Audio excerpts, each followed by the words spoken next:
All right, guys, I finally found a 10 gauge double that I didn't think was overpriced but was in good condition. So this one here is a Mercury Magnum model 1032.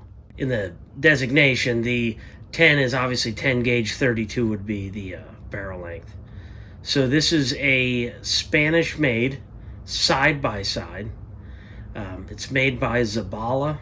So I don't know a whole bunch about the 10 gauge doubles, but I did some research before I pulled the trigger on this one. I actually sat at the shop for at least 2 weeks that I'm aware of. I was probably the only guy picking it up. But you know, if you follow 10 gauges, especially if you follow any sort of doubles, gun broker, mainly, you'll notice that they go for probably way more than they should. I still paid more for this by a large margin, I'm sure, than they had cost new. I don't know the year that this one was made. If I were to guess, I'm thinking 70s. It'd be my best guess. Maybe somebody could help me out in the comments. But this gun was really dirty when I got it. Probably hadn't been used in many years. God only knows. And it cleaned up way better than I was expecting. It is choked full and full. I don't know if I'm going to change a whole bunch on this one, you know, such as get it threaded for chokes or not. It'll depend how well it patterns bismuth, obviously. It's definitely not going to be a primary gun. It'll be something that's, you know, kind of fun to hunt with, take out once in a while type of thing. It was just something I really wanted. It's not really something that I needed, obviously, or, you know, need to add to the waterfowl, arsenal or whatever. It was just something I really wanted. I don't really know why. I guess I'm really into 10 gauge more than I ever thought I would be. I'm up to three 10 gauges now, and I could certainly see myself with more. But this gun is in pretty damn good condition, and it cleaned up quite nicely. Way better than I was expecting. Way better than I was expecting. Was 2 little spots of surface rust. One I kind of tried to touch up with the bluing. I'll show that in a video here in a little bit. I could probably do a better job, I'm sure, over time. As you guys can see, the butt pad is in terrible condition. And I looked pretty hard to try to find the original color. I couldn't find it, but I was able to find a butt pad of similar look, kind of design, and slightly longer than the one that's on there now, which is pretty nice because I think I need just a little bit more length of pull on this gun, surprisingly. But overall, it fits me pretty good. I think it'll shoot well.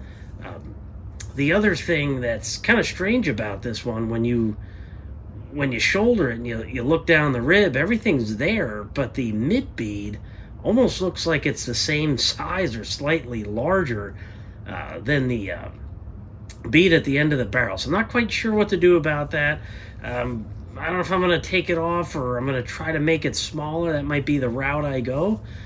Maybe I'll make it a darker color or something like that. I don't mind the white bead, but I'm definitely not a huge fan of that enormous mid bead. You feel like you're aiming a sawed off or something. So it's kind of strange. I don't know. But the wood's pretty nice. So anyways, what I'll do next is I'll do some close-ups of it and just talk about it a little bit, and we'll kind of go from there. So what I have here is the butt pad I plan on replacing it with. This is a Packmeyer Deluxe Field model. You can kind of tell it's pretty similar to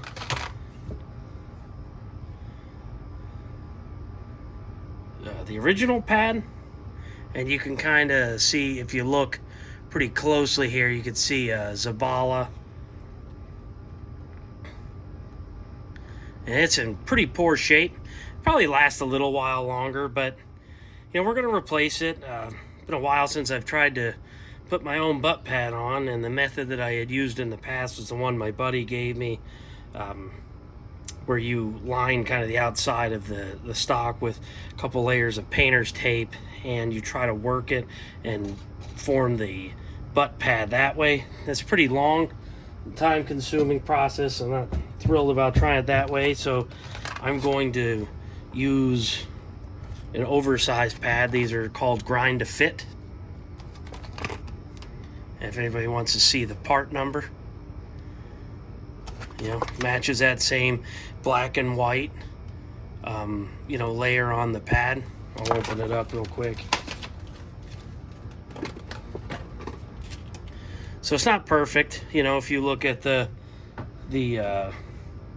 you kind of see that the white is first and then the black and then the rubber butt pad. So this is in reverse order, but you know what? From afar, the average person, maybe if they've only even seen these, they probably won't even think much of it.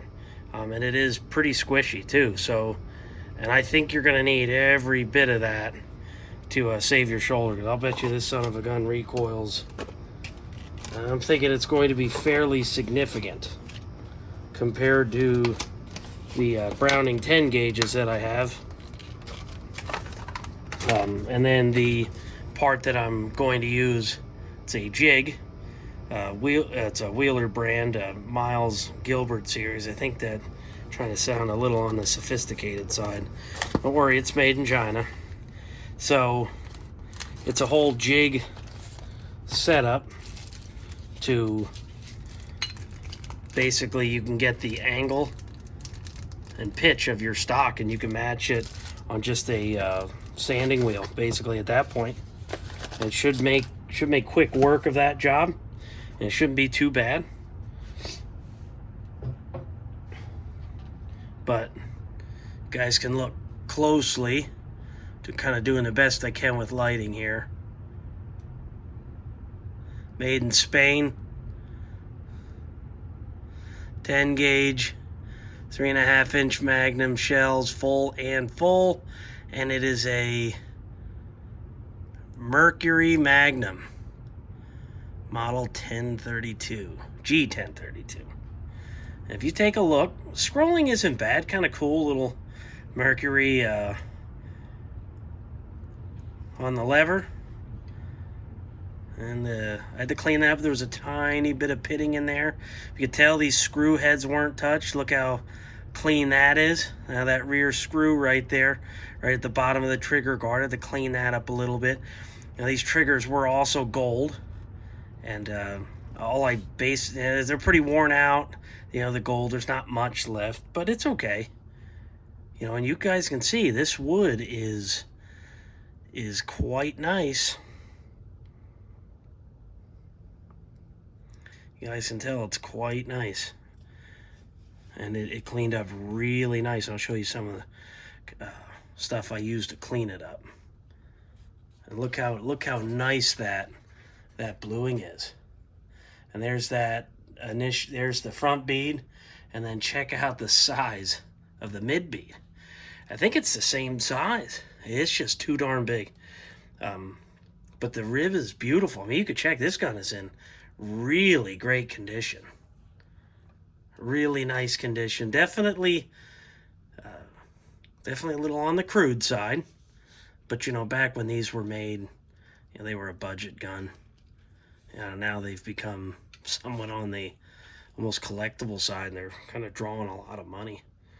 But you can see it's quite a nice gun. And then here is that spot.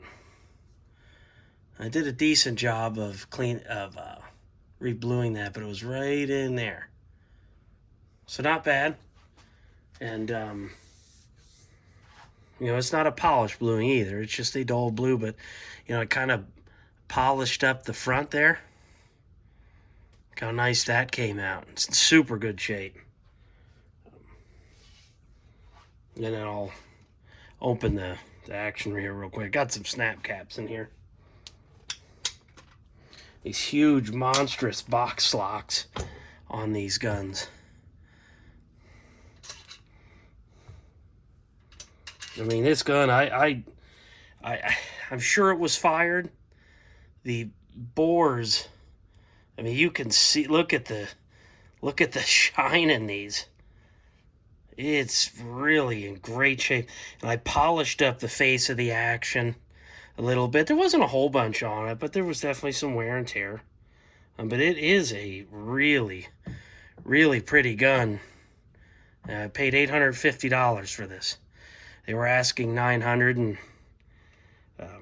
so if they, went to see if they'd come down a little bit more, and sure enough that they did. So I thought $850 was fair, and these darn things are so hard to find. Pretty nice gun.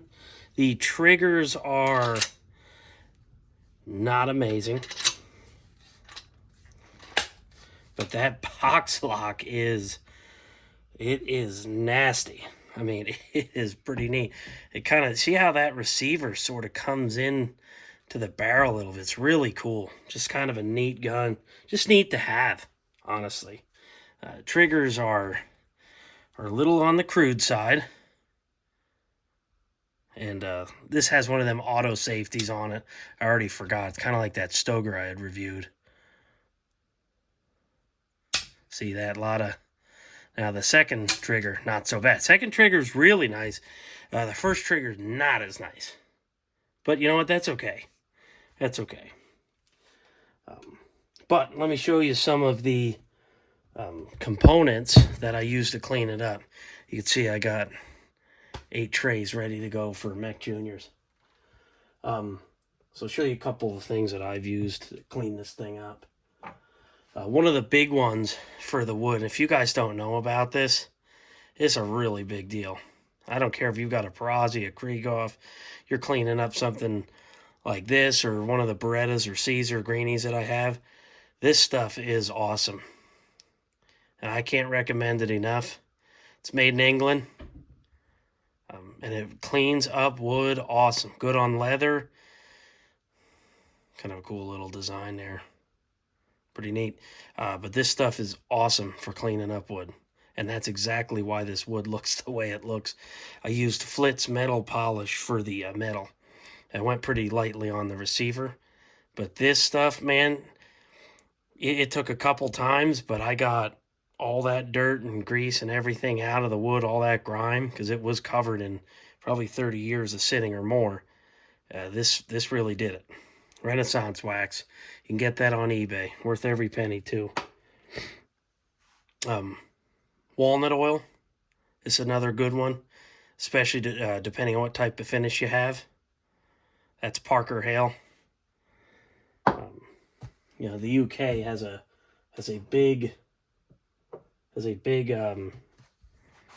wing shooting and shotgun history, and that's where some of that good stuff comes out of. And I believe that's made in somewhere in the UK.